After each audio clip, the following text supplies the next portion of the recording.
6 kun. 6 padar.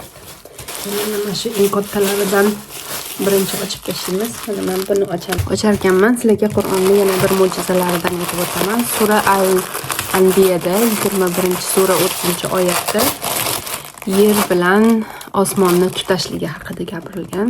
Yer bilan osmon tutash edi, biz ularni ajratdik. Ya'ni hozirgi naukada Big Bang nazariyasi bilan solishtiriladi. Big Bang bu katta boomdan hamma narsa, hamma tirik jonzotlar, hamma anaqalar kelib chiqqan deb ishonadi ko'p olimlar bu yerda. Umuman ko'p joylarda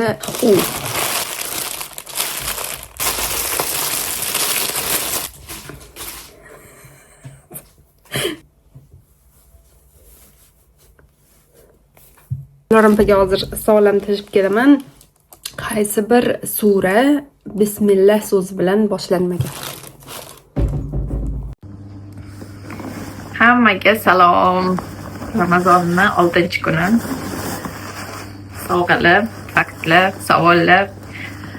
Lafzi savoliga keladigan bo'lsak, bu At-Taba surasi bismillah bilan boshlanmaydi. Yana bitta fakt. Qur'onda 114 ta sura bo'lsa, 113 tasi boshida bismillah bilan boshlanar ekan, bittasi An-Naml o'rtada bismillah kelar ekan.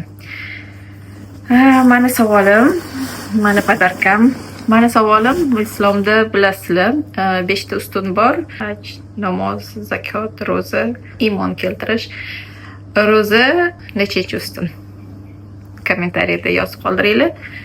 Mani sovg'am bo'lsa shu. Seni jonim, rahmat. Uyimni ham o'zimni ham shirin hidlar bilan to'ldiryapti.